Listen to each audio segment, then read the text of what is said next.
Hey, what's up? I'm Casey and this is CaseyReacts. Today we're going to be going through ChangeMyView on Reddit. ChangeMyView is a subreddit where people tend to post anything that might be a controversial view that they want to see if anybody can debate it. They want to see if people can say, hey, this view is wrong and this is why.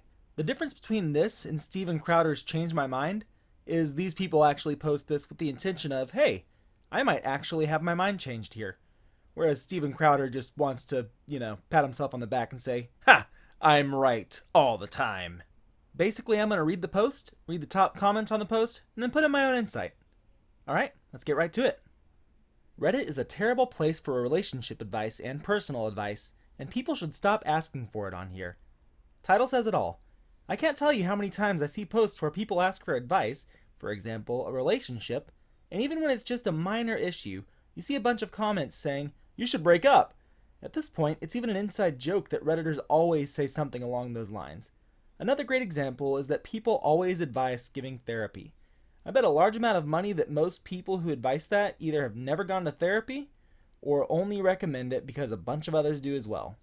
Spoiler alert, therapy isn't a magical solution that solves every problem, and just because you're in therapy, it doesn't have to mean you'll actually get better.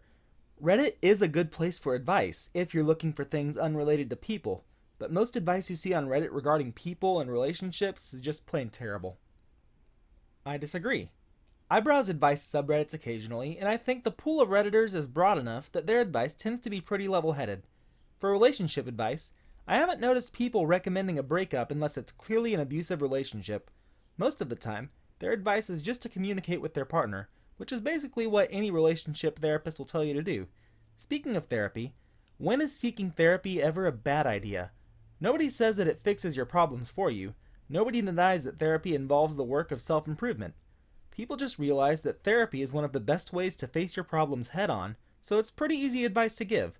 I would actually be a lot more worried if people weren't recommending therapy and instead were trying to act like a therapist directly. I don't think it's a good idea to let Redditors psychoanalyze you just based on your post history. I agree, Reddit isn't really the place that you want to go for specific relationship advice. However, it can be a pretty good place to get a good consensus on whether or not you're being crazy or there actually is something wrong with a relationship. For example, say you've never been in a relationship before. You're in this new relationship, and say your significant other decides that they're going to freak out on you every single time that you don't do the dishes. Like, not just saying, hey, can you please do the dishes, but freaking out, screaming at you, and just going crazy. Reddit can be a good place to get a consensus of, hey, is this normal? Or is this a very big red flag if they don't know about this kind of thing? No, Redditors shouldn't be giving advice like that. They should not be giving any kind of advice like, hey, this is exactly what you need to do, but they can still kind of point you in the right direction and say, yeah, that sounds kind of like a red flag. Maybe try speaking to them, finding out if they have any underlying issues because of this. In this scenario, underlying issues being something like mental health issues that are linked specifically to this kind of a trigger.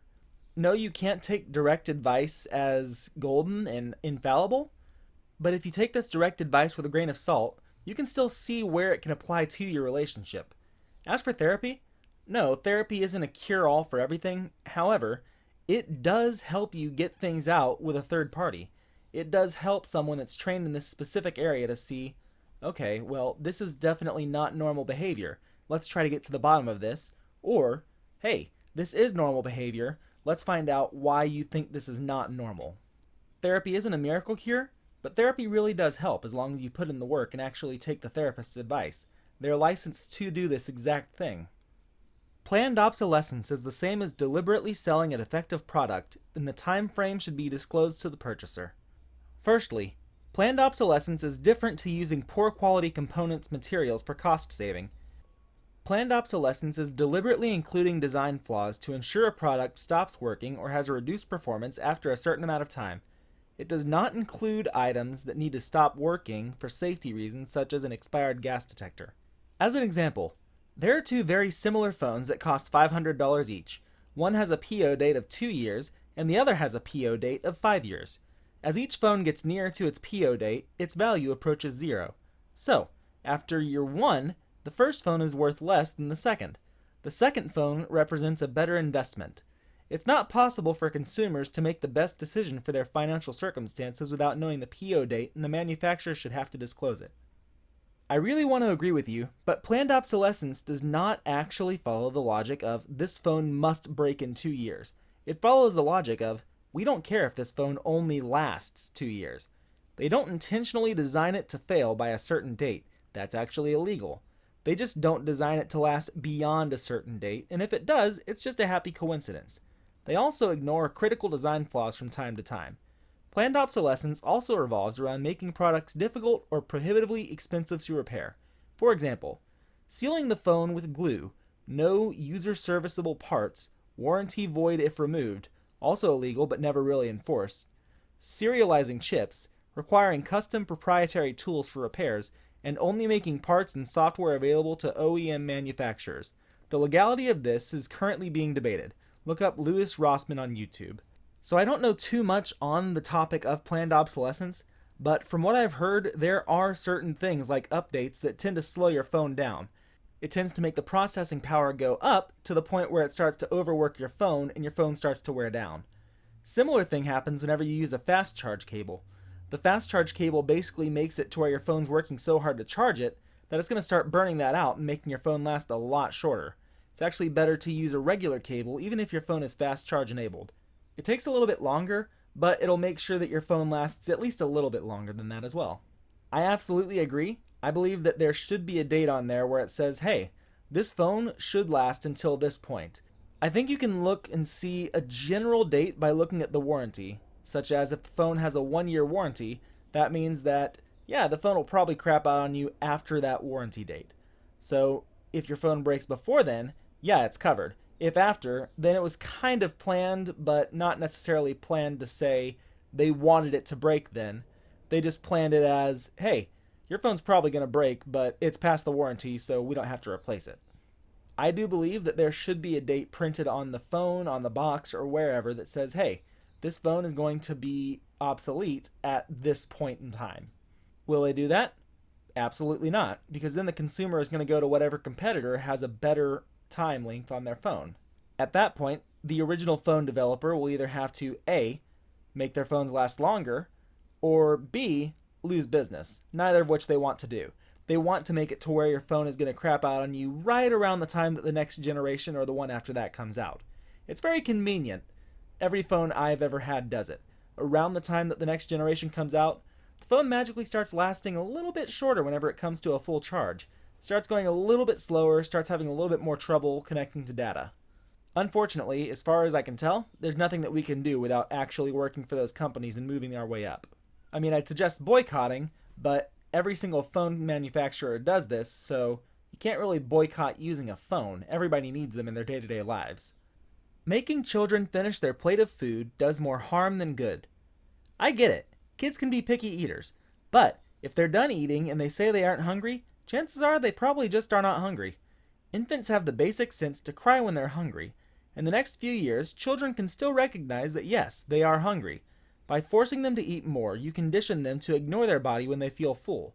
Coming from that generation that was told that you can't leave the table until you finish your food, I still have trouble knowing when I'm hungry or when I'm just mindlessly snacking.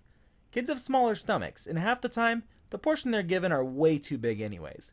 If your kid is full, maybe listen to them. They probably have a better idea of how their body is feeling than you. I think there is mostly counter evidence to this idea. I think it ignores the fact that kids aren't dumb and that parents are pretty good at understanding why a kid isn't eating in a given moment. But firstly, the finish your plate is an idea that comes from a time when we did not have an obesity problem. If anything, we've lessened this idea as food has become so widely available, and available without preparation whenever you want it. Then, as a parent of a 2.5-year-old, I know when my kid is distracted or pushing for control within my relationship with them, or their mothers know when they're jockeying for food they prefer. This isn't to say some parents aren't applying some blind principle, but that's not the experience I have. I also live in a world of fairly healthy and fit people, so I may be biased. Thirdly, there are lots of competing things to teach, to appreciate what you have, to respect the food and energy and resources and time and love that went into the creation of the food. Of course, if your kid is full, you should not force feed them. However, you also shouldn't encourage excessive between meal snacking. Shouldn't encourage your kid to take the effort that goes into a family meal can be treated as whimsically as not finished packaged snack food, and certainly want to teach them how to be a good guest to others' cooking. And no, at some age, kids absolutely don't have an idea of how their body is feeling. It's not like obese people aren't responding to their bodies. They are. They just haven't learned how to do it. You're in the role of helping your child learn to regulate around all the inputs they get, and simply saying, your body is right, is to absolve the parents of their role as a teacher and educator. Your kid very often has no idea what's going on with their bodies, so you work with them to help them understand. Kids are surprised that crap comes out of their ass for years, so it's not hard to imagine that they might need a little help using their brains to understand their bodies. I feel like this is really dependent on the age of the kid. I mean, yeah, a 3-year-old kid, they're not really going to know their bodies that well. 4-year-old kid, 5-year-old, they might not know. But even whenever they're kids, as they become older kids, they're going to start having a good idea of what foods they like and what they don't, and how much they really need to eat before they feel full. Yeah, some kids are going to be vying for a food that they like just because they don't like another one, but what's wrong with that? Why are adults allowed to have foods that they don't like and don't want to eat and refuse to eat, but kids aren't? Everybody has their own particular tastes, and that's okay. It's okay if a kid doesn't like a certain food. You shouldn't force that food on them. It's okay if a kid gets full a little bit easier. Even if they're skinny, if they're whatever you think they need, if they tell you that they're full, whether it's for they don't like the food that you're cooking or whether it's for they actually feel full, it's worth listening to them. I mean, very rarely is a kid going to just outright refuse to eat to the point of harming themselves. Keep in mind, I say very rarely. It can happen. Kids are stupid and stubborn. But you might as well listen to them whenever it comes to the topic of food. Don't force them to eat things that they just outright just don't like the taste of just because you say, well, you have to eat it anyway. If you wouldn't want people to do that to you, you shouldn't do that to them. And I feel that the same goes for finishing your plate. If you would hate someone to force you to finish your plate, say you have a lot of a portion and you don't want to finish it, then you shouldn't do the same thing to kids. I don't know if it's a popular opinion or not, but you should treat kids with the exact same respect that you expect to be treated with. Advocating for policy that makes your life worse because you believe it's better for society shows virtue. I see over and over again on Reddit people criticizing mainly right-wingers for voting against their interests or something of the sort. Now say what you will about their politics, but specifically, the argument that someone should vote for their own interests is a flawed one. I've also seen the argument used in regards to the rich advocating for higher taxes or things of this sort. I believe it shows virtue to stand up for the beliefs you hold even if they harm you personally because you think it's better for society as a whole. When I think of politics, I like to imagine a thought experiment I was shown a while ago. Imagine you're going to be thrown into society, but you have no way of knowing if you'll be born into the richest or poorest family, born extremely smart or stupid, born with a disability or extremely healthy. No way of knowing what gender, race, etc. you will be. Essentially, try to create a society without your personal bias. I believe this is the best way to conduct politics. People voting in their own interests taken to the logical extreme would have the majority voting for their own interests to the detriment of the minority. The underlying point of criticism of voting against one's interests is that those who do it are brainwashed. That's not virtuous to be fooled into consenting to a system that mostly benefits the wealthy at your expense. What would be virtuous would be a rich person advocating for higher taxes on himself. I think the idea of voting against your own interests being brainwashing really depends on the situation. If you're voting against something that would be a human rights issue, such as voting against universal healthcare or universal college, then yeah, that is what I would consider brainwashing. It's brainwashing if you do this because you're not the one that can afford to send yourself to the hospital. If you're lower or middle class, there's a pretty good chance that if you get cancer, you're not going to be able to afford that without going terribly into debt. The people that want you to vote against universal health care are the ones that don't want their taxes raised. The rich. They're not going to want you to do this because they have no issue. They just don't want their taxes to be raised. If they get cancer, they can just snap their fingers, pay for all the best hospitals, and they're good to go. But you can't do that. So, yeah, it would be brainwashing if they convince you, hey, vote against this because it's going to hurt you in the long run. It's not going to hurt you in the long run. It's going to hurt them in the long run, and they know that. They know how to work the system. I really like the idea of picture yourself as being reborn into society, but not into any position imaginable. Imagine yourself being born into the lowest of the low. Imagine that you were born as a minority. You were born as a minority that is in poverty. How would you vote if you were a minority in poverty? You're going to vote on social issues that'll help you and other people like you. So if you're not, say, a minority that's in poverty, say you're just a regular middle-class American, why would you vote any different? Why would you vote something that is going to harm those that are below you just so you can have a chance to get up? It would make no sense. If you're in that position and you decide, yes, I'm going to vote against my self-interest to help the rich, that's brainwashed. It's virtuous whenever you decide that you're going to vote to help the lowest of the low, to help those that truly need it. That's what real virtue is. If you're rich and you vote to help yourself, that's not virtuous whatsoever.